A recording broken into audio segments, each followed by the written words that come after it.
Dead Presidents showed how war destroys lives long after the gunfire fades, but the film only revealed part of the truth. 30 years later, the cast is almost unrecognizable. From shattered marriages and deadly illnesses to sudden, shocking losses, their journeys will leave you stunned. Join us as we uncover who they really became and honor the legacies they left behind. Loren Tate as Anthony Curtis. Loren Tate was born on September 8, 1975 in Chicago, Illinois.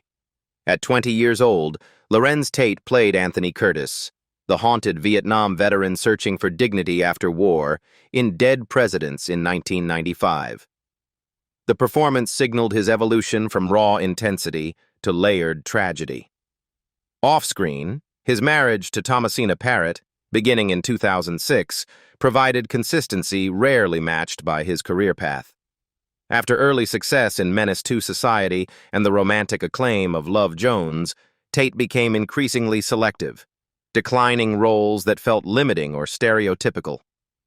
That discipline preserved his integrity but slowed financial growth, creating periods. While peers accelerated, Tate navigated uneven terrain with films like A Man Apart, Crash, and Ray, earning respect without leverage. Television eventually offered renewed visibility through Power and later Power Book II, Ghost, where his portrayal of Rashad Tate restored relevance but not dominance. In 2025, Loren Tate is 50 years old, continuing to work steadily across film and television while prioritizing balance over volume. His estimated net worth of around $2.5 million reflects caution rather than risk. Freddy Rodriguez as Joe.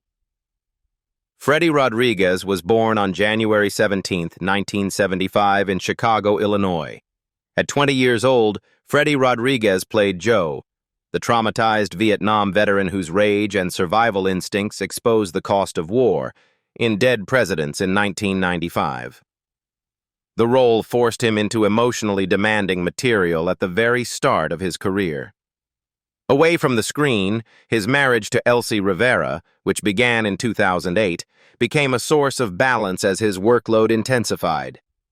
While filming physically demanding projects in the late 1990s and early 2000s, recurring chronic back injuries linked to stunt-heavy and long shoot schedules began to limit the roles he could safely accept. At the same time, his career surged with 6 Feet Under, where he played Federico Diaz, a grieving funeral director navigating sexuality, addiction, and loss.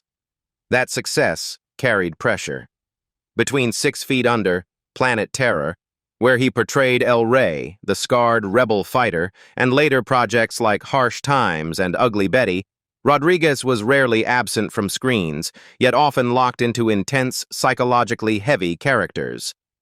The physical pain from his back condition quietly shaped his choices, narrowing opportunities just as visibility peaked.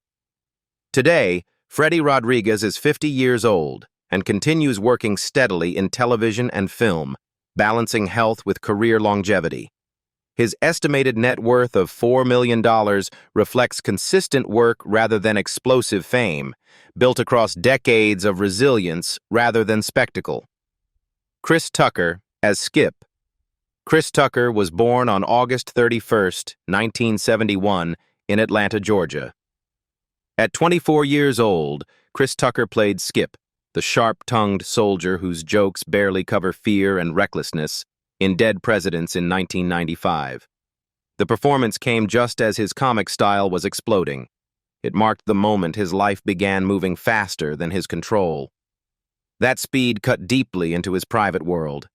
His marriage to Azalea Pollard from 1997 to 2003 unfolded alongside a career that left little space for home.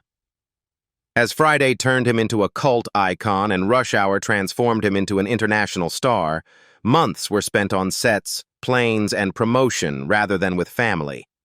Success amplified distance, not security, and divorce left Tucker isolated, cautious, and emotionally withdrawn.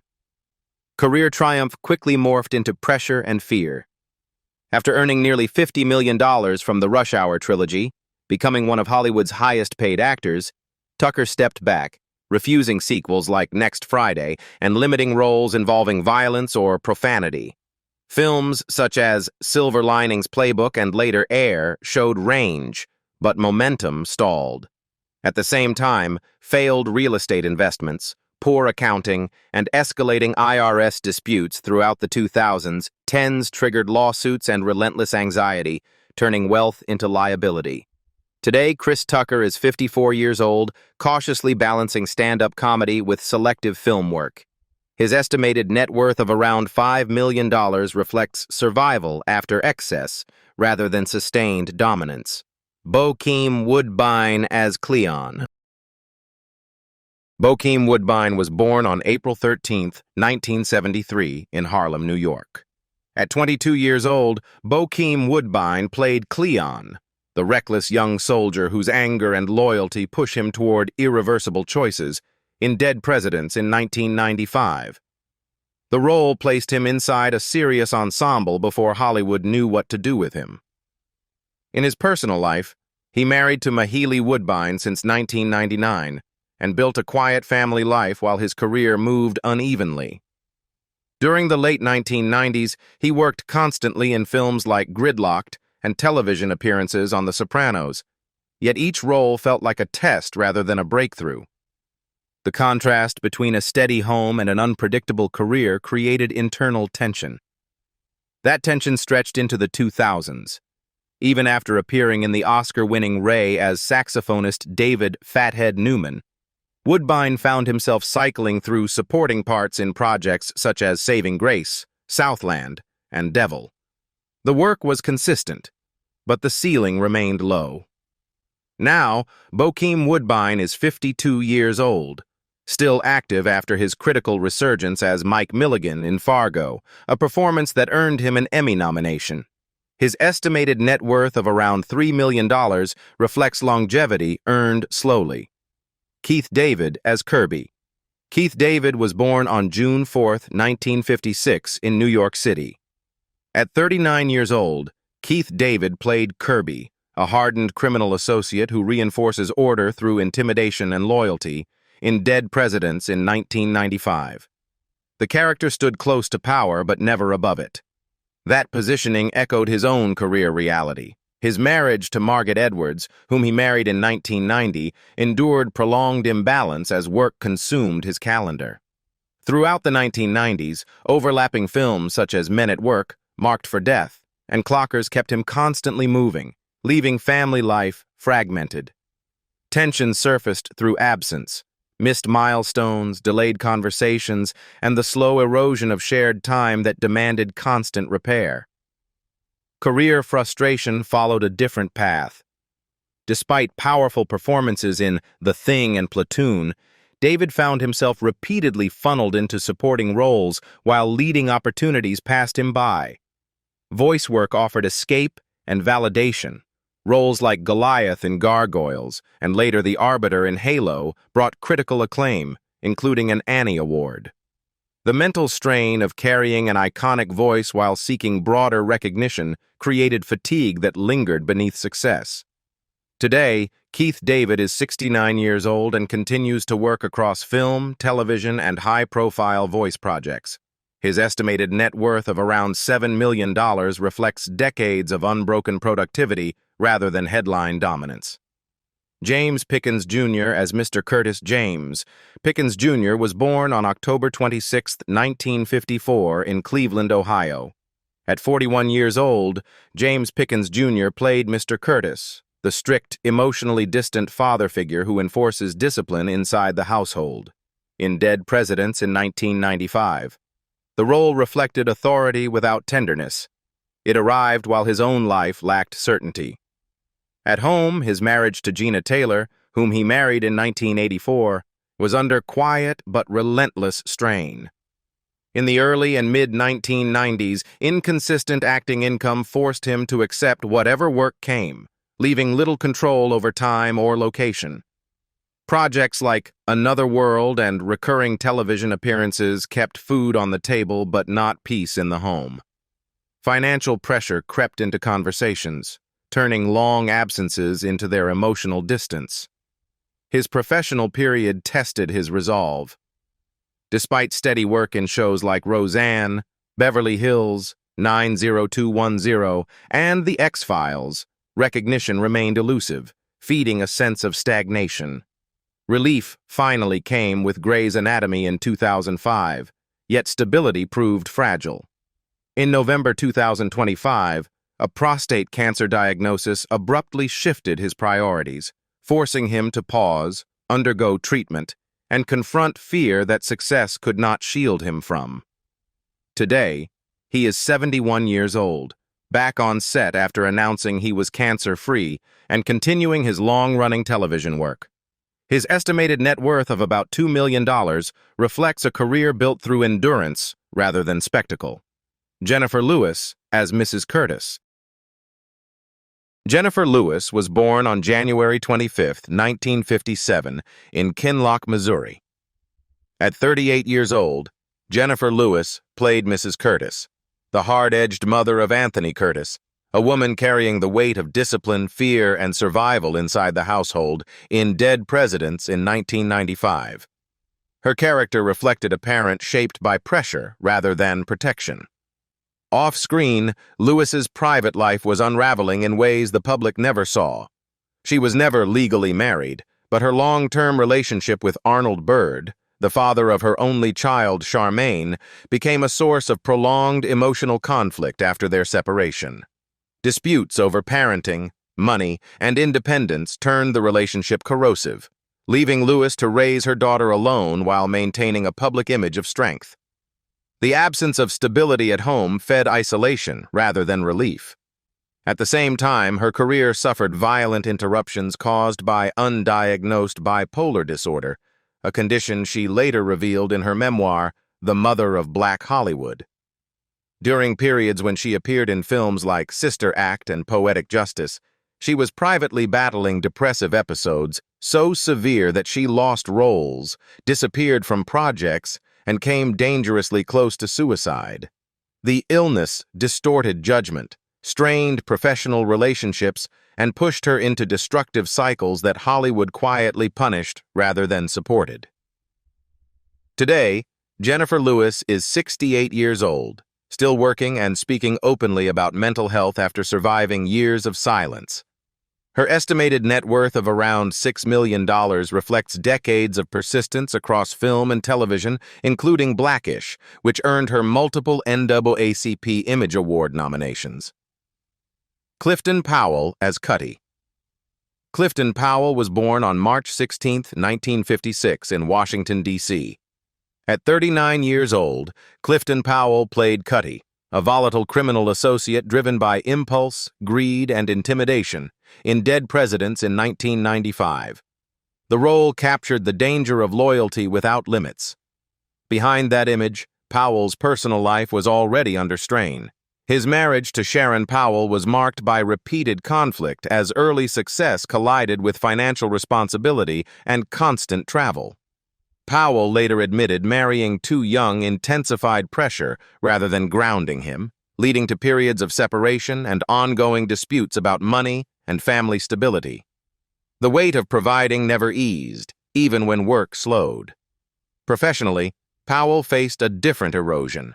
Despite standout performances in Menace to Society and later Ray, a film that won Jamie Foxx an Oscar and earned Powell an NAACP Image Award nomination, he was increasingly pushed into low-budget projects. The combination of industry typecasting and a 2018 sexual harassment allegation, which he denied and resolved privately, stalled momentum and drained resources. Legal stress and reputational damage lingered longer than the case itself. Now, Clifton Powell is 69 years old, still acting primarily in independent films while mentoring his son, Maine Powell. His estimated net worth of roughly $400,000 reflects a career built on volume rather than security. What remains is a survivor of an industry that rarely forgives and never forgets. Terrence Howard as Cowboy. Terrence Howard was born on March 11, 1969 in Chicago, Illinois. At 26 years old, Terrence Howard played Cowboy, the impulsive street enforcer operating on instinct and desperation, in Dead Presidents in 1995. The role introduced him as raw, unpredictable, and combustible. It was not a performance built on restraint. That same volatility detonated his private life. His marriage to Lori McComas, spanning 2 turbulent divorces between 2000 and 2007, collapsed under documented violence, arrests, and court interventions. While Howard was building momentum through films like The Best Man and Mr. Holland's Opus, domestic chaos consumed his off-screen life. The second marriage to Michelle Gent escalated the damage further, ending in restraining orders, allegations of threats, and relentless legal battles that drained both finances and public trust. Career pressure intensified rather than stabilized him. After reaching a career peak with Hustle and Flow in 2005, earning an Academy Award nomination and critical acclaim, Howard became his own saboteur. A contract dispute with Marvel removed him from Iron Man 2, cutting off a franchise trajectory that could have defined his financial future. Alcohol abuse, admitted personality disorders, and repeated legal disputes created long stretches where studios hesitated to insure or hire him, even as Empire later revived his visibility. Now, Terrence Howard is 56 years old, still acting selectively while publicly wrestling with regret and unresolved damage. His estimated net worth of around $4 million reflects a career repeatedly reset by self-inflicted collapse. Isaiah Washington as Edward. Isaiah Washington was born on August 3, 1963, in Houston, Texas. At 32 years old, Isaiah Washington played Edward, a background-level criminal associate moving within the inner circle, in Dead Presidents in 1995. The role passed quickly. The consequences of fame would not. His marriage to Janissa Marie Garland endured pressures few relationships survive intact. In 2007, Washington's firing from Grey's Anatomy after the use of a homophobic slur detonated his career overnight, transforming him from award-winning lead to industry liability. While he had just earned NAACP Image Awards and global recognition for Dr. Preston Burke, he was suddenly unemployed, publicly condemned, and legally exposed. The resulting financial collapse forced asset sales and emotional withdrawal, shifting the marriage into survival mode. Later projects evaporated, representation weakened, and Washington entered a prolonged period of anxiety, isolation, and depression that he later acknowledged openly. Attempts to regain footing through films like Blue Caprice and later television work on The 100 offered visibility, but not rehabilitation. Hollywood doors remained half-closed, pushing him toward independent filmmaking, African-based productions, and eventually directing his own work in Corsicana. Today, Isaiah Washington is 62 years old, focused on producing and directing outside mainstream Hollywood. His estimated net worth of about $500,000 reflects the financial cost of a single scandal that reshaped an entire trajectory. James Wolvitt as Lieutenant Dugan. James Wolvitt was born on April 14, 1967, in Hamilton, Ontario, Canada. At 28 years old, James Wolvitt played Lieutenant Dugan, the rigid military officer enforcing command and discipline over young soldiers, in Dead Presidents in 1995. The role returned him to an image of authority and control. Behind the scenes, his marriage to his high school sweetheart, the woman who would remain his wife, became both an anchor and a source of strain. After the acclaim of Unforgiven, expectations were high, but offers slowed instead of expanding. The couple moved repeatedly between cities, chasing work, draining savings, and eroding any sense of routine. Wolvitt continued taking roles in films like Rosewood and The Guilty, but each project felt temporary, never restoring the momentum he had earned earlier. The decisive rupture came in 1996. Wolvitt won a $3.2 million lawsuit after being blocked from a lead role in Lonesome Dove, the series, a legal victory that carried an unspoken cost. Casting offices grew cautious, conversations cooled, and his name became associated with litigation rather than reliability. At the same time, chronic back injuries from filming began limiting physical endurance, later compounded by serious health complications that required multiple surgeries. Work became sporadic, then optional, then impossible to sustain. Now, James Wolvitt is 58 years old, living quietly in California with his wife and children after stepping away from Hollywood entirely. His estimated net worth of around $1 million comes from earlier film earnings and careful investments, not ongoing visibility. N. Bush Wright as Delilah Benson. N. Bush Wright was born on September 20, 1970, in Brooklyn, New York. At 25 years old, N. Bush Wright played Delilah Benson, the conflicted girlfriend trapped between love, crime, and survival, in Dead Presidents in 1995. The role exposed emotional depth and volatility. It suggested a career ready to ignite. Instead, her personal life fractured first. Her relationship with Nas, the father of her child, collapsed in the late 1990s under public scrutiny and private conflict. Custody disputes and financial uncertainty followed, turning motherhood into a constant battle fought alone. The emotional toll was relentless, and without a stable partner, professional focus began to slip under the weight of survival. As her personal life unraveled, her career followed. Despite early promise in Fresh and later visibility in Blade, drug addiction quietly dismantled everything she had built. Cocaine and heroin dependency pulled her away from auditions and into repeated arrests between 2005 and 2010, severing industry trust. Opportunities vanished as legal trouble mounted, pushing her into deep financial hardship and periods of housing insecurity. Depression intensified alongside withdrawal, turning recovery into a slow and isolating process rather than a triumphant return.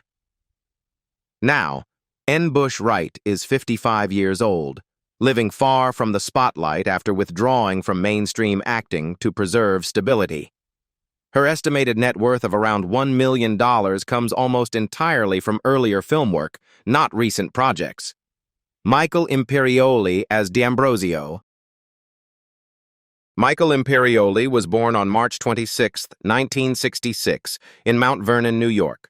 At 29 years old, Michael Imperioli played D'Ambrosio, the anxious, morally compromised criminal drifting on the edges of violence, in Dead Presidents in 1995.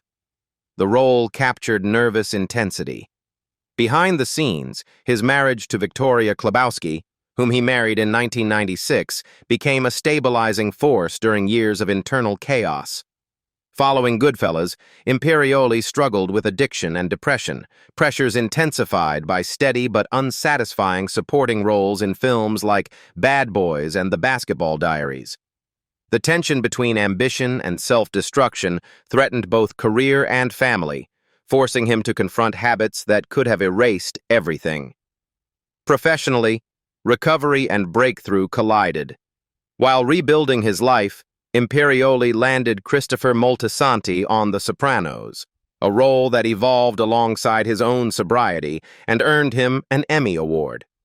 Writing episodes for the series and co-writing Summer of Sam expanded his creative control, while later performances in The White Lotus and One Night in Miami reflected maturity shaped by survival rather than hunger. In 2025, Michael Imperioli is 59 years old, active as an actor, writer, director, and podcaster. His estimated net worth of about $20 million reflects longevity rebuilt after near collapse. Elizabeth Rodriguez as Marisol. Elizabeth Rodriguez was born on December 27, 1980 in New York City. At just 15 years old, Elizabeth Rodriguez played Marisol, the young woman caught between loyalty and desperation, in Dead Presidents in 1995.